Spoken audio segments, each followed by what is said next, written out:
hot call, bar call. You know, we went to all the good stuff as well. Was also an FTO, carry a patrol rifle for the city, and then I drive MRAPs for the SWAT team. So I kind of do a lot of different things. I was assigned in the Detective Bureau back in 2016, June of 16, in the financial crimes, and I'm the only one that does it for the city of Springfield. So the way our division is set up, we currently have 4 property detectives. One of us specializes in financial crimes. One of us specializes in stolen cars, because believe it or not, there are a lot of stolen cars in the city of Springfield. Then we have 2 general property detectives, which would handle everything else: shopliftings, burglaries, breaking and enterings, that type of stuff. So we're busy. The city of Springfield is busy. But about 2 or 3 years ago, myself getting inundated with report after report after report from scams and stuff coming in. And it's not necessarily older folks that are getting victimized by this stuff. It's a little bit of everybody. Now granted, the majority of them are older, but it is everybody. I've had victims in their 30s and 40s, so it's not just an elderly problem.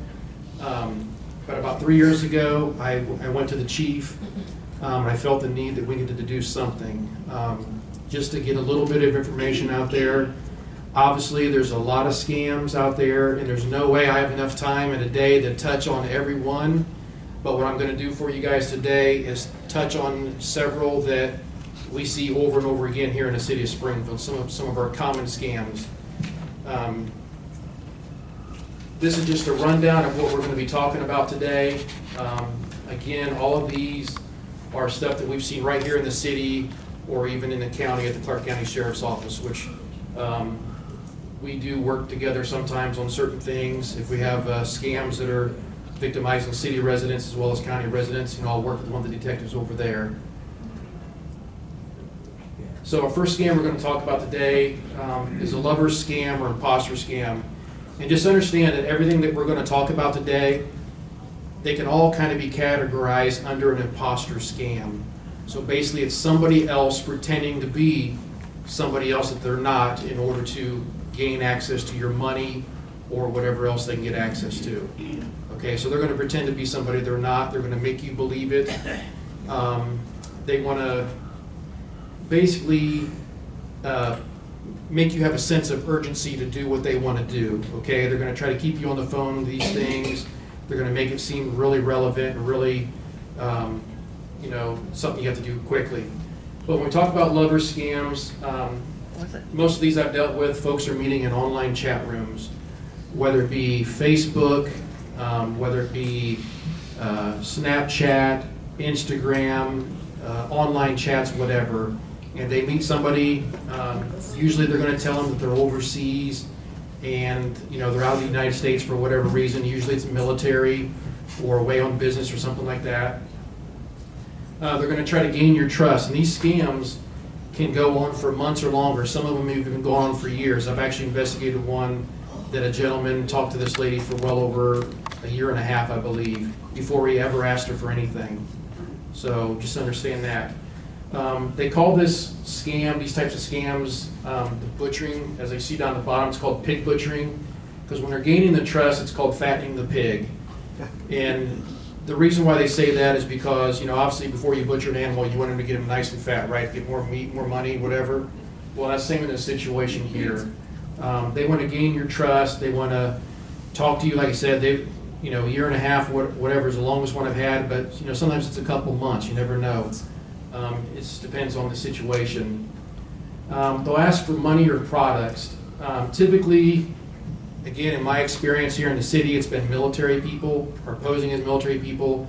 Well, they're saying they can't get away, they can't get leave or go back home, so they're going to start asking the person for money or cashier's checks or something so they can buy gifts for their family, so they can buy presents for a birthday or whatever. That's usually where it starts, is usually asking for a monetary transaction to where they can use that money to buy something for a family member because they just can't get away. They're always going to ask or give you an excuse not to meet. My deployment got extended, I've got secret duties or whatever where we can never meet. I actually had a lady in an apartment complex. She was the one that dealt with a guy for a year and a half. She actually thought that she was engaged to be married, even though she didn't have a ring, and she never physically seen or met this guy in person, she thought when this guy gets out of the service that they were going to get married. And she was, I want to say she's like 62, 63 years old, so she wasn't, you know, that old where she didn't know what she was doing or whatever, but, you know, he gained her trust, and she thought she loved him, and she ended up losing about $120,000 of her savings over the year and a half. When I found out about it, it was from a family member that filed a report on her behalf because they thought she was getting duped, and of course she didn't believe it. And once I talked to her and I told her that it was probably never going to happen, the relationship was never going to go anywhere, I told her she needed to call the guy and end it. They get very, very aggressive because especially after they got money from that person, that's their meal ticket. You know, that's something that they can rely on, and when that person goes away, you know, they get really, really aggressive. They'll even, you know, course of a year and a half, this gentleman knew where she lived, knew what she drove, knew who her family members were, and of course, what did he do when she ended it? He started threatening those. I'm going to have someone burn your car, I'm going to have someone burn your house, I'm going to have someone assault your daughter, or, you know, whatever, because he knows that he can utilize that to try to keep her in and try to keep her giving money, which I told her that would happen, and you know, she was able to cut it off, and her loss was cut at about $120,000. These scams actually originated in China and Southeast Asia, and it's a very common practice in Ghana, West Africa. I actually saw, right before I started doing this years ago, there was a special on Dateline or something, and in Ghana, they actually have these rooms set up, and there'll be like 10, 12, 15 guys come into a room, get on a computer, they'll pose as a man, they'll pose as a woman, they'll pose whatever they need to pose as in order to, you know, get the money from people, and they work an 8, 10-hour shift, and they leave, and somebody else comes in and does it again. So,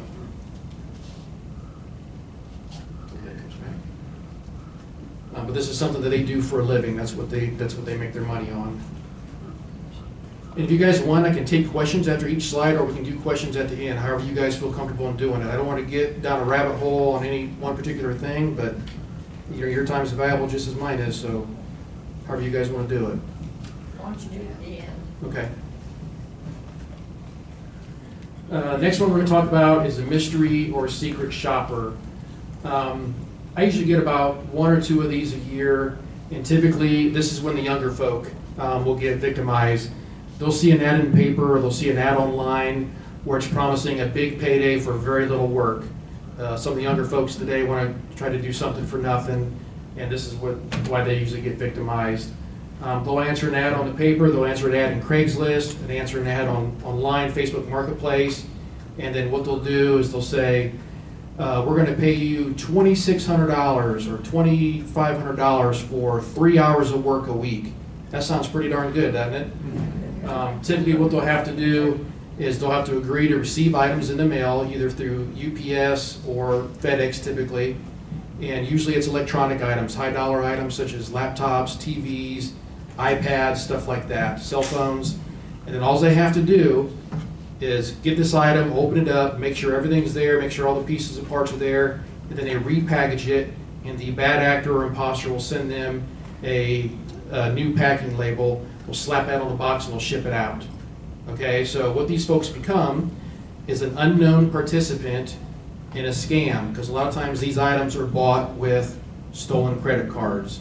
We've all heard of skimmers and shimmers, okay? So when you hear skimmers and shimmers, we'll talk about that later.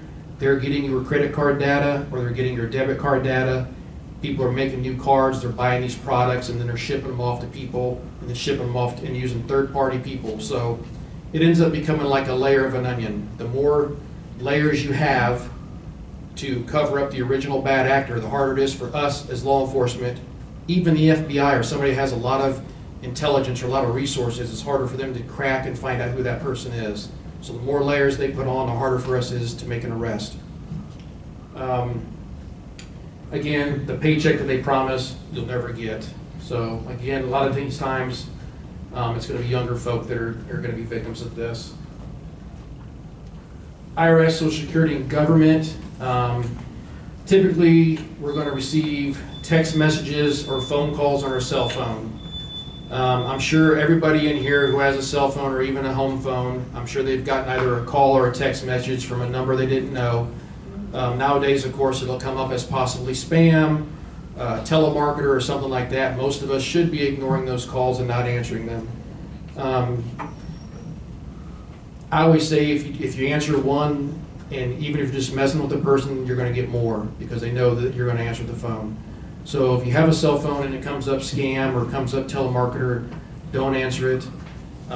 What they're going to do is they're going to impose as somebody again, whether it's the IRS, a bank, a lending institution. I think the newest one going around now is the toll roads. You owe so much money for tolls. I'm sure everybody's gotten that one. And there will be people that say, that's bull. I did not go on any toll roads, and they're going to call that number back or they're going to hit that link. And when you do that, it opens yourself up to be victimized by a scam. And of course, they may ask you, especially for banks and IRS, of course, the IRS may tell you that you owe some money, you owe some back taxes, and then of course, they're going to ask you to buy gift cards to settle debt. And everybody knows in here, or at least you'll know by the end of the day, anytime you hear the word gift card or Bitcoin or money transfer, most likely it's going to be a scam, especially Bitcoin and gift card, because nobody does business, legitimate business with Bitcoin and or gift cards. Another thing is receiving a call claiming you have a warrant, request bond money. That happens a lot. Everybody knows that a scammer can spoof a phone number, correct? Yes. It's very easy to do. There's apps out there that you can spoof a phone number. They can spoof the Springfield Police's phone number. They can spoof your son's phone number, your daughter's phone number, whatever. They can do that. They can do a lot of stuff through AI technology now with voiceover and everything else. So you really got to know who you're talking to and when you're talking to them. And of course, the IRS is never going to call you. They're never going to text you. Any correspondence you get from the IRS is always going to be via mail. Amazon, Facebook Marketplace, and PayPal. Typically, you'll get the text or email with a link, and typically this is going to be something where it says your Amazon account has been compromised or your PayPal account has been compromised. I've gotten that many times. I don't even have an Amazon account or a PayPal account, and I don't do Facebook, so I've kind of gotten all these myself, and of course I ignore them. If you ignore them, you know, you're less likely to be victimized. They're going to tell you have a large unpaid balance, or you're going to have an article that's unable to be shipped or something because you owe money for it or something, and they're going to ask you for, of course, gift cards to settle. Or if you answer an ad, I know I tried to buy a golf cart years ago, and I found this great deal on Craigslist, and apparently Craigslist is where a lot of the criminals hang out. And basically, it was a golf cart. It's probably worth about $8,000, and it's on sale for $2,000. And I thought, man, I'm going to get me this nice golf cart. And of course, I asked the gentleman to send more photos of it, which he never did. And of course, then he wanted me to send him money up front. He was actually going to send me a check first. I think it was $2,000 is what he asked for. He was going to send me a check for $2,700 to cover the shipping and all that stuff for this golf cart. Well, what he was going to do then, if I gave him the $2,700, that he was going, you know, he's going to send me a check for $2,700 and ask me to send him $700 back. When I put that check in my account, that check comes back good at first. Several days later, that check comes back as fictitious, fraudulent. And then, of course, he's going to have his money because I'm going to send him $700 good back, and I'm going to be out $2,700 in my account when the bank finds out it's fictitious. So be careful of that. Cash App, Venmo, and PayPal. Does anybody use those three entities? Cash App, Venmo, or PayPal? Okay. All three of these things were set up to pay, basically set up to pay friends and family members. Okay. It's a way that if me and Joe go out to the restaurant and I forgot my wallet, he buys my lunch, I can Venmo him or PayPal him or Cash App him, you know, $10 for my lunch. That's what it's meant for, friends and family. It's not meant to pay for purchases abroad or to send that information out to other agencies via text or Facebook Marketplace or whatever, because that's when the scams come in. They utilize those companies for scams because, again, it's a separate third-party entity that's hard to track. in my line of work, I subpoena Cash App and Venmo and PayPal all the time. And a lot of times they will not cooperate with my investigations, even with the court-ordered subpoena. A lot of these agencies are in other states, California, New York, wherever, and they know that I'm not going to be able to come there and do anything about it if they don't answer my subpoena. So, and the crooks know that. So they utilize those three paying things to facilitate their scams. Another thing is Google verification codes. This probably come out about a year or two ago. And again, when you're trying to buy something, a lot of times it's Craigslist or Facebook Marketplace. A subject is going to hit you up via phone and they're going to say, hey, I'm worried I'm going to get victimized by a scam. So can I send you a Google verification code? And then when you get it, you give it back to me, and then I know that I'm talking to a real person. That sounds legit, correct? Has everybody heard of a Google verification code? Yeah. Okay, well, that sounds legit. Well, what happens is when you give that Google verification code back to that unknown actor, then he has access to your phone. Okay, so he can get in your phone, or he can utilize your number or clone your number to commit scams of other types using your phone and your information. So you actually will look later on down the road like you were scamming people because he's utilized your information by that Google verification code. So if you ever get one of those, that don't happen very often, usually it's through a Craigslist thing or a Facebook Marketplace thing, they'll ask you to do that. Never send a Google verification code back to a stranger. Emergency scams. I've had one of these myself last summer, actually 2 summers ago. A grandchild will call and they'll tell you they need arrest or bail money. What they'll do is they'll call you, somebody will call you, and you'll answer the phone. They'll say, hey, Grandma, or hey, Grandpa. And then what are you going to do? Hi, Charlie, is that you? Yeah, Grandma, it's Charlie. And then you start carrying on this conversation with what you think is your grandson. Okay? And then what a lot of times what they'll tell you to do is they've been arrested, or they've been in an accident, they're at the hospital or something like that, and they're going to request money from you. Okay, here in the city of Springfield, north of Lagonda Avenue, had one 2 summers ago. Lady received a call from what she thought was her grandson. Now, luckily, she has another grandson right next door, but he was at work. So she receives a call from her grandson, said he's been in a wreck, and said he just crashed into a pregnant lady, and the unborn baby had expired because of his accident. And he was under arrest, and he was going to go to jail. And in order for him to keep out of jail, he needed $8,000 bond money. And he asked Grandma if she had $8,000, which she said yes. He said, Grandma, do you have access to it? I need it now, otherwise I'm going to go to jail. I can't go to jail. And she said, I have it here at the house. You know, what do I need to do? And he goes, well, let you talk to the lawyer. So again, he puts another bad actor on the phone who poses as a lawyer, and they facilitate somebody to come up and pick up that $8,000 cash. So now Grandma gives him her address, and the guy gives her distinct instructions on how to package his money. $8,000 cash in a certain box, wrapped up in tape, blah, blah, blah, and advised that a courier was going to be there to pick up this money. About an hour later, she gets a knock on her door, and it's a guy there, says, hey, I'm here to pick up a package. She gives the guy the package, away he goes, and she's waiting to hear from her grandson whether or not he's got bonded out. Well, meantime, the other grandson comes home from work.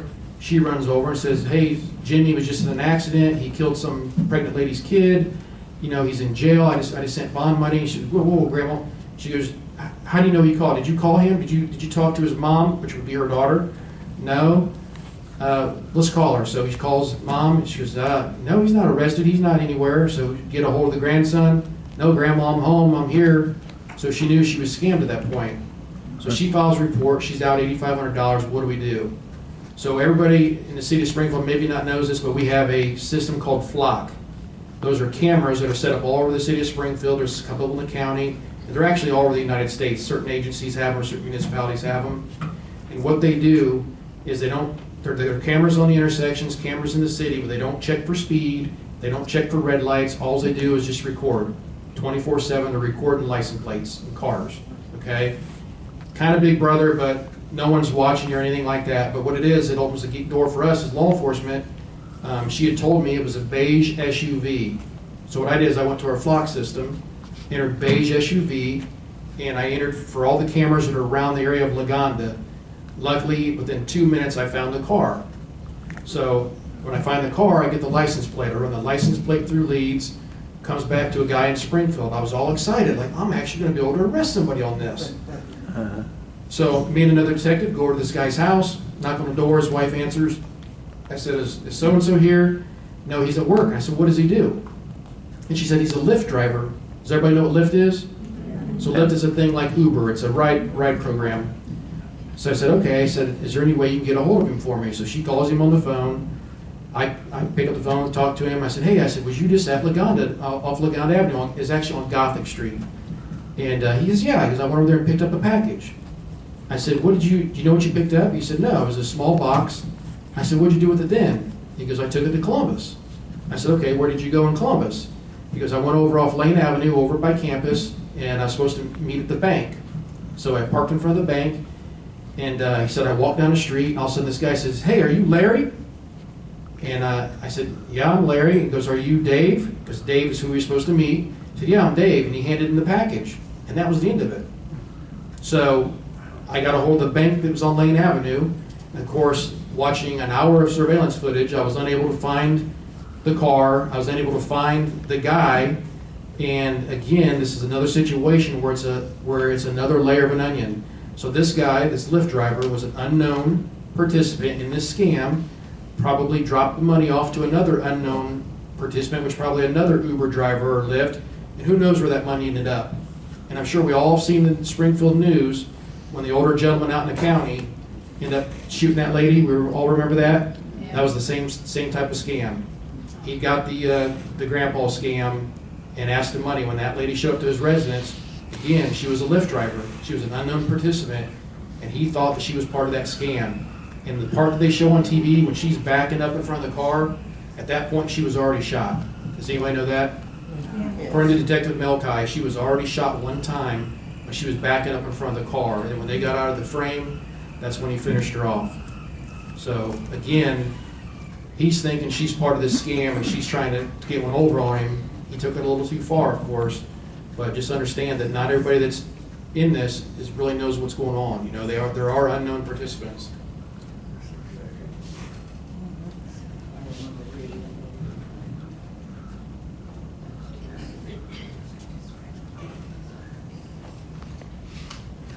Rental scams, we get these more times in the spring and summer because everybody's looking for a house or a rental place in the spring or summer. And people will answer ads online, Craigslist again, or Facebook. And I'm not saying Craigslist is the devil. I do sell stuff on Craigslist, but I just know that I have to weed out all the bullcrap scams and stuff that come across. But there are legitimate stuff on Craigslist. Anyway, what they'll do is they'll require a deposit, first month's rent. They may even come and meet you. Unfortunately, one of our local realtors here in town called Roost Realty, I feel sorry for these folks. They've probably been victims of this as much as anybody. Someone will drive down the street, see a Roost Realty sign, know obviously it's a vacant property or whatever. They'll yank that sign, take photos of the house, post it on Facebook Marketplace. Then someone says, oh, there's a house, let's go get this house. And they start contacting somebody through email or through Facebook or through text message. And the next thing you know, people are trying to sell a house that doesn't belong to them or rent a house that doesn't belong to them. I probably get 3 to 5 of these a season right here in the city. It's been real prevalent with the Haitian community right now. The Haitian folks, you know, they'll, most of the times when they're not living just a single family. There might be multiple families living together, and they actually can go and get higher dollar price houses because they've got 2 or 3 incomes going towards that purchase or towards that rental. So they actually will end up getting duped out of a lot more money than the average person. Again, they can provide excuses not to meet in person. And I've even had people where they've actually gotten real keys because what it was like a person that rented a house like years and years and years ago, and they still had a key to the rental or the house, and no one ever changed the locks. So now a person's actually moved into the place and they paid this person money. They think they're living there legitimately, and then all of a sudden the real owner comes and says, what are you doing in my house? Or the realtor comes, what are you doing in this house? And they've got to be evicted at that point. Sweepstakes contest winner, usually you get a call or text on the phone or an email claiming you won. My mom and dad are older. My mom's 85, and my dad will be 88. About 3 years ago, he actually got a thing on his iPad. They play games on their iPad, and he got a thing that said he won the Publishers Clearinghouse sweepstakes. Now, the thing about my dad is he actually plays the Publishers Clearinghouse sweepstakes, so he thought this thing was legit as can be. And of course, what they asked him for is, I think he'd won $150,000 or something, and they asked him for the taxes up front. So he had to come up with like $15,000 or $18,000 or something up front. And of course, they told him to go to both Walmarts in the city of Springfield and the Walmart in Urbana and get $5,000 worth of Google Play gift cards at each one. And the reason why they told him to go to 3 different ones, obviously, is the folks at Walmart, the folks at Kroger, wherever else you go, they've seen this a lot. So when they see an elderly person coming in and buying a large amount of gift cards, they know that there could be an issue, there could be a scam going on. So those folks are trained to actually go up to that elderly person and say, hey, is everything okay? Just want to make sure you're buying this for legitimate purposes or whatever. And sometimes folks, they'll be embarrassed and they don't want to say what's going on, or they'll tell the clerks to mind their own business, and then lo and behold, a week down the road, they realize they've been scammed. Now, luckily, my mom called me and said, hey, your dad thinks we have to go to Walmart's to buy $15,000 worth of gift cards. Is this legit? No. Everything with gift cards, remember, gift cards and Bitcoin are scams. Nobody does business with that kind of stuff. So luckily, he wasn't out any money, and he didn't do it, but he was. His feelings were hurt when he found out he really didn't win. Because everybody knows the Publishers Clearinghouse, the price patrol comes to your door, right? You get the balloons, the big check, and everything. So this is a common scam from Jamaica, rather. Jamaica is real big on contest scams or car scams where you won a car or won some money. They're really big on that there. Banking scams, one of my favorite things that I get to deal with is skimmers and shimmers, okay? I asked that question earlier. I know some people do know what skimmers and shimmers are. Majority of people may know what skimmers are, but they may not know what a shimmer is. So a skimmer is something that's usually installed on an ATM or a gas pump. But lately, nowadays, they're actually been installed on point-of-sale transactions. So when you go to the Walmart or the Kroger store, the thing that you have there at the checkout where you put your credit card into, that's what you call a point-of-sale terminal. Folks have even got brazen enough to install skimmers on those point-of-sale transactions there. And what they're doing is, what a skimmer does is it reads the information off of your barcode on your debit card or on your credit card. So the black barcode on the back, it's getting that information. And typically on a gas pump or a ATM, they're going to have a pinhole camera somewhere because they got to record, if you're using a debit card, they got to record that 4-digit PIN number. Having that number, your credit card number, doesn't do any good unless you have the PIN, or vice versa. So there's usually going to be a camera involved. A shimmer is what the crooks come out with when the facilities come out with the microchip on the card. The gold microchip is square, it's on the credit cards. That's a chip card. If you remember when those first come out, those are like, hey, this is the newest best thing since sliced bread. These aren't going to be skimmed. Well, they came out with a shimmer. And what a shimmer does is it reads that little chip inside your card. So that was to overrun that. Now the newest thing is tap to pay. Does everybody aware what tap to pay is? So you look at your credit card, you'll see a little Wi-Fi symbol, and you go to your point of sale transaction, you'll see the Wi-Fi. That right now is the only thing that a crook can't get your information from. So if you guys can use tap to pay, use tap to pay. I'm also going to recommend not to use debit cards at all. That's just me. You guys can do what you want. You guys are grown people. But here's the deal with a credit card and a debit card. I use my credit card at the gas station, I get skimmed. So next thing you know, I've got $4,000 spent in China and $3,000 spent in Jamaica or wherever, and my credit card alerts me, hey, you've got fraudulent activity on your credit card. We're going to go make sure this isn't you. If it's not you, we're going to go ahead and send you a new card. And then, of course, we're going to hold harmless the charges on that card, right? If you have a debit card, whose money is that debit card coming out of? That's your guys' money, okay? And I know we have a bank employee back there. She identified herself earlier. But when it comes to banks, especially the ones I deal with, is a lot of times it makes it a little harder to get your money back. You're going to have to fill out an affidavit usually. swear and affirm that you didn't make those charges, and they're going to do their investigation. Sometimes it's a little harder to get your money back, or a little more, you do a little more hair pulling involved to get your money back from a debit card. So I recommend you don't use them. Again, that's just me.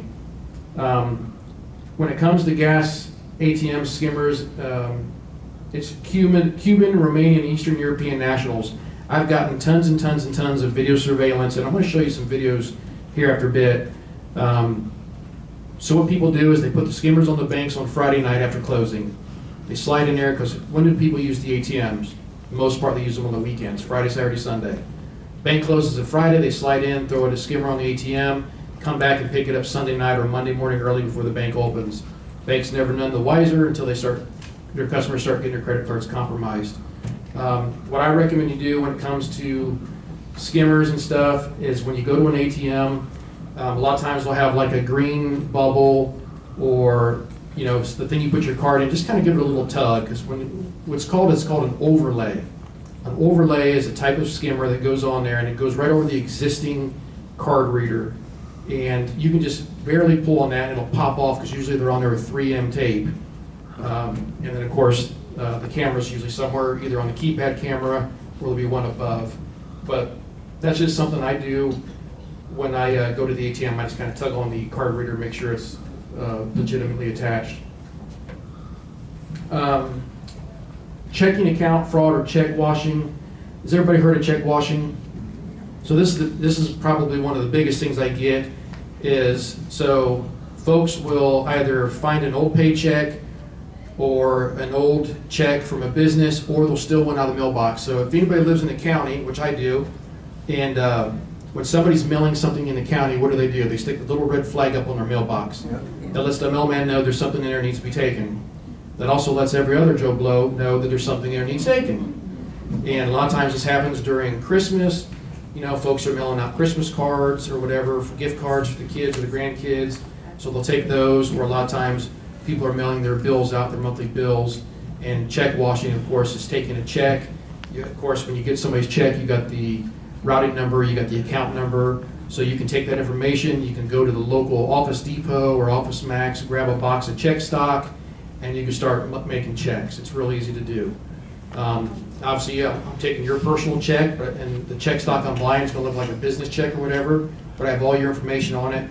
I can start writing checks, and then I go get some folks, some dope fiends, or some homeless folks to cash these checks for me, give them $100, and I take the rest. That's what happens. So a lot of the ones I get are usually somebody walks in the bank, they'll present some fake ID, or they'll maybe present a real ID, but they're going to be from another city. Usually Columbus I get a lot of, or I get a lot of even Kentucky, and they'll come in, they'll cash these checks, the banks will cash them, thinking everything's legitimate, and of course they find out later that the check was fraudulent, or it was a check that's already been cashed, or something like that.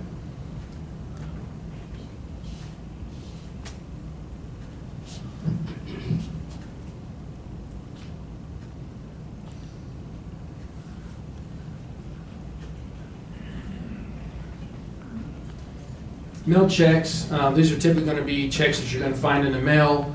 They're going to have your name on them. They're going to look official. They may come from anywhere, any business, whatever. A lot of times when people go to the mailbox and they get a piece of mail with a check with their name on it, that's a gift from God. They're running to the bank and they're cashing that thing. Typically, the bank will cash it, and then about 2 or 3 days later, or the bank may even put a hold on it, and the actual money will be there, and then you'll go to cash it, or the bank will release it, and then 2 or 3 days later that check will come back fictitious or fraudulent. And then of course they're going to take that money out of your account to recoup their losses. We talked about this earlier about sending a portion of it back and keeping the rest. Just remember that check is bogus or fake. The bank's going to take that money out of your account. Computer scams, this happens a lot. Folks will be on their computers and they'll get a pop-up that'll be from Microsoft or Google, say they got a Trojan horse on their computer, or they've got some sort of virus or something. Call this number immediately. Well, what are we going to do? We're going to call that number, right? We don't want our computers to have a virus or a Trojan horse or anything. So we call that number. Usually a foreign individual is going to answer the phone. Typically it seems like a lot of folks from India or something will answer, and what they're going to want to do is they're going to want you to download a specific program or an app to where they can wire into your computer. They want to help you. They want to help you get rid of this Trojan worm or whatever. And when you do that, they're going to gain access to all your stuff in your computer, whether you have accounts set up in there, banking information, housing information, whatever. They're going to get in there, manipulate things, and copy things. So what I would do if you get something like that, shut your computer down, leave it off for a couple minutes, and turn it back on, reboot it up to see if it comes back again. Typically, this is something that pops up if you've been online searching some things or looking at things. Again, when you do talk to somebody, they're gonna give you badge numbers, they're gonna give you credentials, they're gonna do anything they can, again, imposter, to make you think they're legit. Again, they may ask you to, another thing is ransomware. They'll put ransomware in your computer. Basically, they'll shut it down and require you to pay a certain amount of money to release that computer, and they'll have you go do it in a Bitcoin kiosk, which a lot of our gas stations here in town now. I know BP on the Point out here towards you guys, and then of course the BP on North Limestone Street, they both have Bitcoin kiosk. It's kind of like an ATM, but you do Bitcoin transactions through it. There's a couple other, we call them stop and robs, but a couple other little convenience stores that have them, that the people will do Bitcoin transactions. Again, if you hear the word Bitcoin, it's fake. And this is my absolute favorite thing, counterfeit money. So counterfeit money, typically a real counterfeit bill is a bleached or easy off bill. And what that means is they usually take a dollar bill and they'll bleach it, or they'll use easy off oven cleaner to get all that color off that bill. And then what they do then is superimpose typically it's a 20, but a 20 or anything higher on that bill. And the reason why they do that is because, as you see in the bottom, the real currency has a 25% linen content. And that counterfeit pen that you see folks at the stores using when you give them a 20 or a 50 or 100, they mark that. That's what that pen is doing. That's reacting with the linen content in the bill. And if there's no linen content, then it's not going to react right, and people are going to be able to see that color. Typically, all the money we receive in Springfield is usually what we call junk money. Motion picture or movie money, Chinese practice money, copy or replica, and all that stuff can be purchased online, or you can find it at your local flea market. But this is the type of money that our folks are getting here in Springfield. So the Speedway store, Lee's Famous Recipe, Burger King, whatever, people are going and are utilizing that money. And I'm going to show you, I got a bunch of this money with me today. I'm going to pass it around. And you're going to see this money, and you're going to think, man, how does anybody get fooled by this money? What do you think about it? People are busy. People, got a long line. They're trying to get people through the line. Speedway, you guys know how speedways and stuff are. They're busy. They may not have time to market like they should, or to scrutinize that bill as it should. I just had I called him a serial counterfeiter. Same gentleman dropped a $50 bill at Burger King on East Main Street, 3 different days, 3 different times a day, and then once at Steak and Shake. The same $50 bill, and this one, it didn't mark with a pin, but it was actually, I think it was actually a legitimate bill because it didn't mark with a pin, but it was a poor overlay bill. So like somebody scanned it or copied it on a copier, and they didn't line it up right. So you could almost see like 2 corners of the back of the bill. On both bottom corners, like 2 of them, where the print was. And the first time he went to Burger King, the little girl, he got a value meal, I think it was like $9 and some change. She gave him his food, she gave him $40 and some change back in cash. So he's like, yay. Goes back the next day, or not 3 days later, goes back to a different shift, tries it, girl gives him his drink. She marks the bill, sees that it doesn't mark, she marks it again. A lot of these stores will actually have known counterfeit bills on their walls to show the kids or workers that are in there what to look for. She looked at that, you see her looking at it in the camera. She marks it again, still don't mark. She asks somebody to come up, and when she asks somebody to come up, look at the bill, he leaves. Comes back 3 days later, same thing. As soon as he hands the bill, this time he didn't get a free drink or nothing. This time he hands the guy the bill. As soon as the kid looked at it, turned it over, and it felt funny too. And he looked at the guy and he's like, and the guy took off. Then he did the same thing at Steak and Shake, and luckily they caught it at Steak and Shake because the girl had her pin right there. She marked it, knew it was fake, and they were able to get his license plate, and that's how I actually found him. We didn't know who this guy was. They got his license plate, ran it through leads, and come back as fictitious. So that means it comes back on a different vehicle to who knows who. Like, now what are we going to do? We take the same tag and run it through a thing called Leads Online. So Leads Online is what we utilize. So anybody that has a pawn shop or a scrap metal buyer or anything like that, they have to report into Leads Online. And what they report is they report the person who scrapped it or the person who pawned it. Usually their driver's license or state ID is copied. They'll have several pictures of the individual. And if it's a scrap yard, they'll have a picture of the vehicle and a picture of the tag.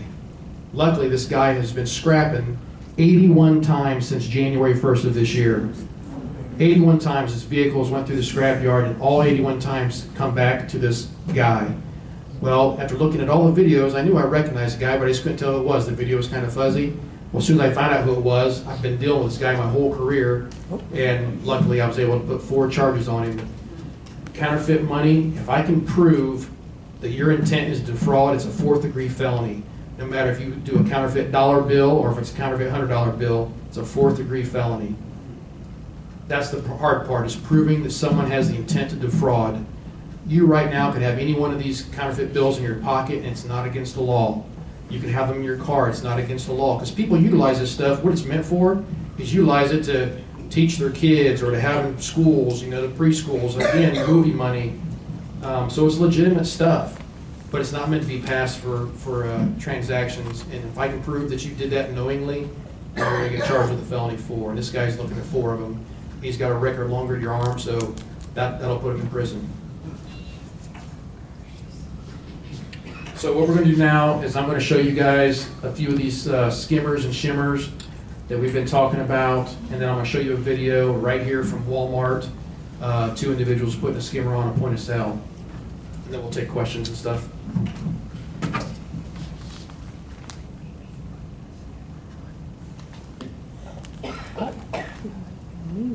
Putting the skimmer on the machine, but I don't know what one is.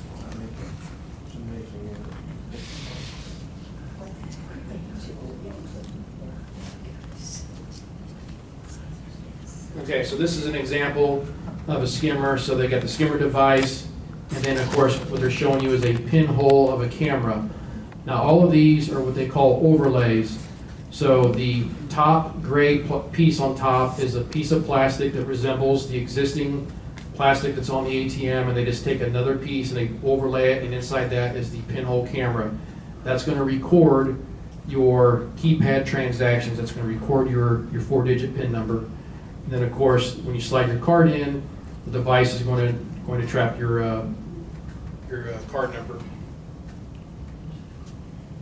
These are examples of shimmers. So these are size of a credit card basically, and what they do is they slide into the existing card reader, and what they do is they read that magnetic chip that's on your card. And all they're going to do is every time you slide that in, it's going to read that magnetic chip, and then they're able to produce a new card. A lot of these guys do this via Bluetooth too. So if they don't do the weekend thing, put it on Friday night, pick it up Monday morning or Sunday night, they will actually put it on, they'll come off the interstate, sit by an ATM, and they can do it all via Bluetooth. So this can be Bluetooth, and they can do it real time. So they can be sitting in an adjacent parking lot or down the street a little bit, and every time someone goes up, slides a card in and puts their PIN in, they're getting those numbers real time, and they can have somebody sitting right next to them making cards, and then going and having people go out and spend money and stuff. These get very intricate as far as these groups that do this stuff. This is an example of an overlay keypad. So this is going right over the existing keypad, and every numeric that you put in this one is going to record it. On the back of that is going to be all the electronic guts that's going to record this stuff. This is an example of a skimmer. As you can see, the 2 different photos there. This is not your typical ones that we have around here. Usually ours are bubbled almost, it seems like, Huntington, PNC or whatever. But this is just an extra piece of the card reader that's going to read that strip as it goes in. Again, another example of a pinhole camera right above the keypad. Again, this is something that you really have to look for to see that stuff. Again, like I said, just kind of manipulate. And a lot of times the banks, every morning part of their routine is to go out and check those ATMs and stuff. That's why they don't do it through the week and stuff. They want to get the most transactions they can through a weekend.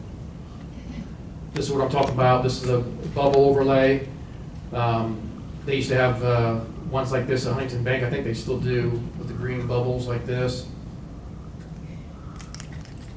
This just shows you what a shimmer does as far as how it communicates and stuff inside the machine. Counterfeit money. So when we talk about counterfeit money, the only way, truly the only way that the crooks can't replicate money is through these UV lights. I can't remember the year off the top of my head. I want to say it's late 90s or early 2000s.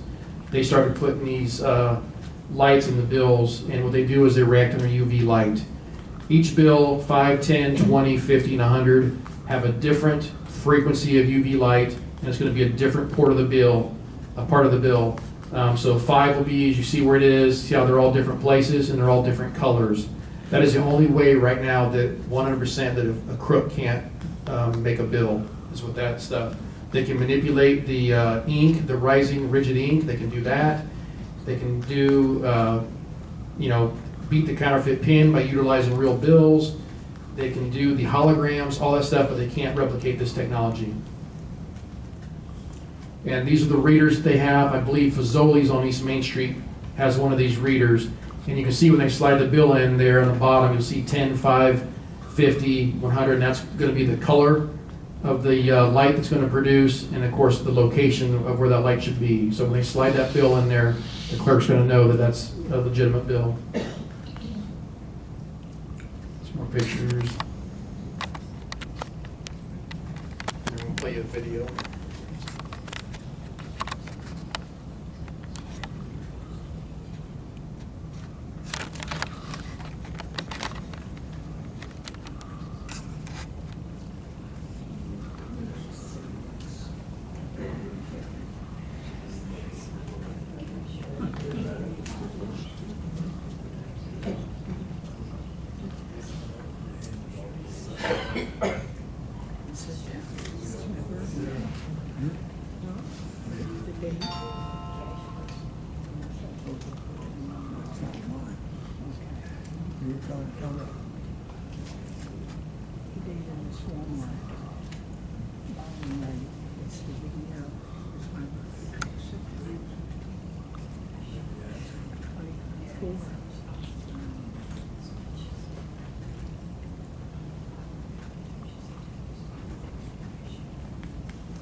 All right, unfortunately I can't play that video. The computer doesn't support this.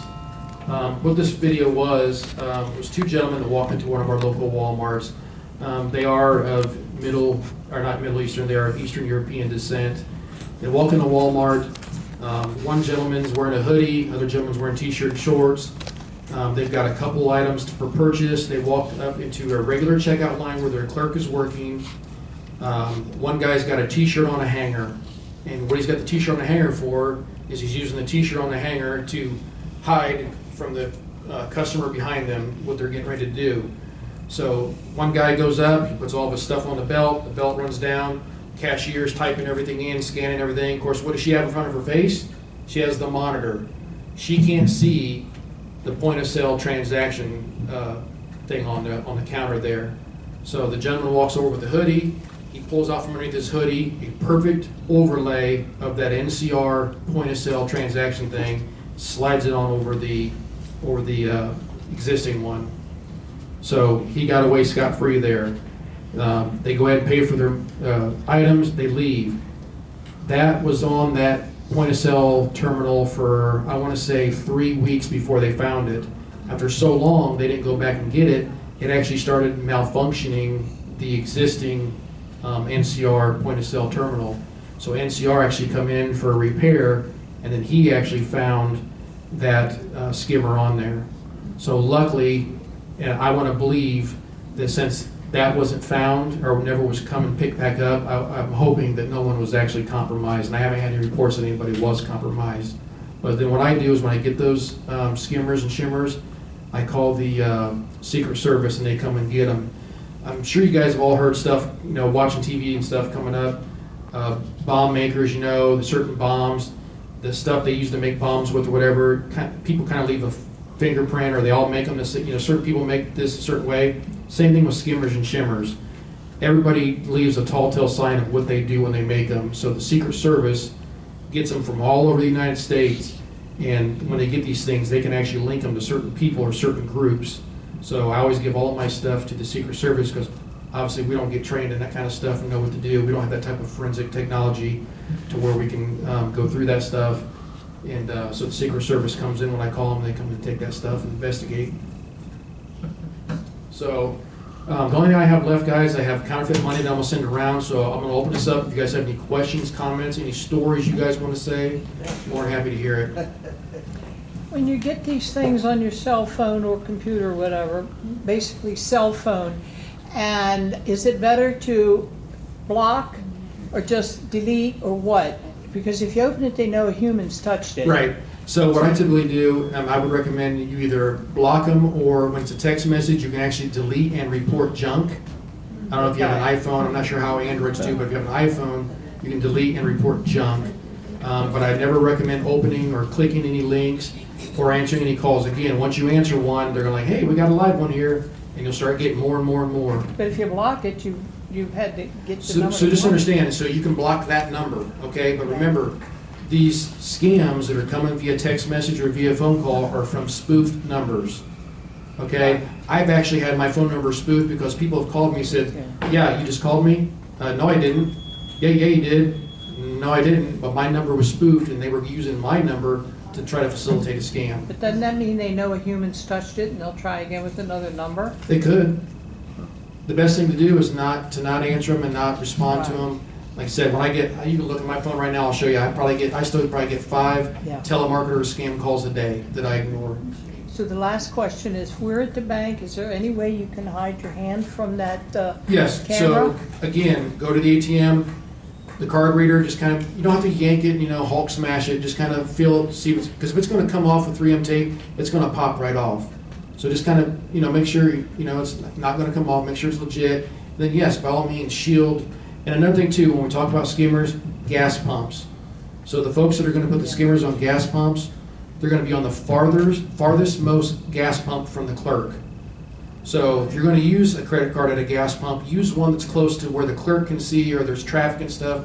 Don't use the farthest one away where the clerk can't see what's going on, because that's the ones that are going to be compromised, the ones out there. Thank you. Yep.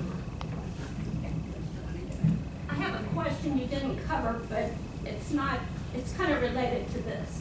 One of the things that my daughter bought me for Christmas was this little square thing that kind of fits in front of your credit cards and your ID cards, your driver's license. And she said, Mom, please put that in front and use that when you put it in your pocket or your purse. Make sure it's on the outside where your credit cards are. Apparently with the new phones, somebody can come up by you in the line at Walmart or wherever, or they can brush against you. So what that's doing, phones read. That's blocking what's called RFID, radio frequency ID. So someone can stand next to you, like she said, with a reader or with a cell phone, and they can get all the information off of your credit card or off your driver's license stuff just by standing there. So a lot of your wallets now, when you guys buy wallets, look for ones with RFID blocking technology, and that's what those are doing. Those are keeping your credit cards and your license safe. Good question. I've been getting something, if I go on Facebook, just to, I'll only open, like, you know, those I know.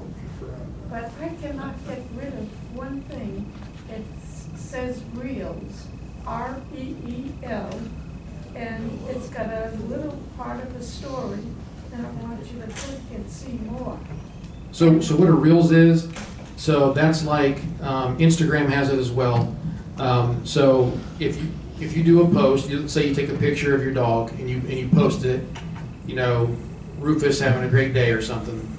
You can also take a small video or whatever, and you can post it to your story, or you can create a Reels, and you can actually do that. It's just another thing you do on Facebook. So what has happened when you see that, somebody you know has created a little, whether it's a picture collage or whether it's a video, and they've created a Reels with it. You can create that via Instagram or Facebook.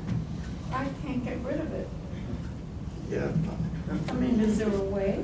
I don't know. I don't have Facebook personally. The only Facebook we have is we have, I guess, covert accounts at work where we're kind of portraying like we're somebody else to try to, you know, look at our suspects or to see what they're talking about, stuff like that. Yeah, I don't have a personal Facebook, so I don't know. Sir. The cards now, sometimes you don't have to put them in a slot, they just touch. How do you keep that from? Yeah, that's called tap to pay. I mentioned that. Yeah. That right now is the only way that you can legitimately utilize a credit card and not worry about getting scammed or shimmed. Remember, skimmers are for your black magnetic strip. Shimmers are for your magnetic chip, or your little chip on there. Right now, tap to pay, to my knowledge, there's no way that they can get that yet. It'll probably come. Yeah. Yes, ma'am. And malware that shows up on my screen says malware. And I don't know what to do about it. So are they telling you you have malware, or are they telling you that they've blocked certain things? At the top of the screen, it has malware in the name, and then there's a red dot. And I don't even know what it's doing. Yeah, I mean, they're because there's like Norton antivirus, there's all kinds of antiviruses that you can get. I don't know if you have that on your computer or laptop or whatever, but they will actually prevent that stuff, and they may give you a running total of how much. A lot of times they give you a total of how much they've stopped. Like we've stopped 2 ransomware attacks, we've stopped 2 malware attacks. So it might be that, depending on what antivirus you have. Just ma'am in the back. This is I don't know if anybody else gets this, but we'll get a phone call, and it's from here on campus. It's the main desk, but it'll say scam. How do we get rid of that? So it's a phone number coming from the campus here? Yeah, it's coming from the front desk. Okay, so someone's spoofing that number. I will tell you this, and I'm not trying to scare anybody. I have had a call here, and I don't know if you know this. One of the residents here, their credit card was compromised, and I investigated that, and the card was utilized for Temu and Shein, which are 2 Chinese companies, whatever, for cheap products or whatever. Her card was compromised and utilized there, and I traced it back to a house actually in Springfield, and it sounded like 2 different Haitian males, looking at the names, but I was unable to ever find those males. So at that point the investigation stopped, but somehow somebody's credit card got compromised, and I don't know if it's from an employee or from what, I don't know. So just be wary. Hey, for dinner, Oh yeah, that'll be good. Yeah, I talk loud, so I'm good. when you pay for dinner with your credit card and it goes back with your server, we've had trouble where we were compromised. It happens. The person that took it back sent the information to Arizona, Yeah. and we had 2 or 3 things. The restaurant cooperated with us. I keep keeping receipts when I charge. Yeah, I do too. have to have the phone number and everything. I had the server and everything, but and we didn't have to get out of money. But now they have them on your table. Yeah, those are good. You just got to be careful again too. I don't know if any of those have been compromised yet, but I mean, I wouldn't put it past somebody. But I've had the same thing happen to me. Give your card to the server takes it back to wherever they go, and they've written the number down or they've taken a photo of it. We've actually had a call just recently, McDonald's East Main Street, the two clerks were seen on camera taking a picture of somebody's credit card and their credit card was later compromised, and I was able to make an arrest on that. So it does happen. Is there a rule that never let your credit card out of your sight? That's always a rule. You shouldn't hand it to somebody unless Yeah, I mean, go behind the door or something like that. Yeah. You just don't do it. yeah, it's just unfortunate that a lot of restaurants are set up like that, where they're like Roadhouse. You give your card, they're gonna, and you see those terminals that are around the restaurant. They're gonna go to the nearest terminal and swipe your card and stuff. So Pharmacy and It's even sneakier than that. I was pumping gas and it wouldn't work. It wouldn't work. So I go in and tell him it wouldn't work. And tell him it wouldn't give me the gas. So I went in and went to go to swipe it. He says, "Oh no, don't swipe it on that one, swipe it on this one." Well, guess what? it was When compromised. I got home 2 hours ago, it was $300. But my bank covered me. And I gave him the address and the brand name of the gas station. And credit card says, "Well, we don't usually worry too much about that. We just protect you." Yeah. What gas station was it? Sunoco at the dead end by the cemetery. Oh yeah, absolutely. Yeah. I've had a call on that before. Right. And Yeah. so did the Walmart vacuum thing for the pharmacy. Really? Uh-huh. Yeah. They $300 caught, they caught them. Yeah. And it said, the receipt said, general merchandise. Well, I believe the only person that can write general merchandise is a clerk. Yeah.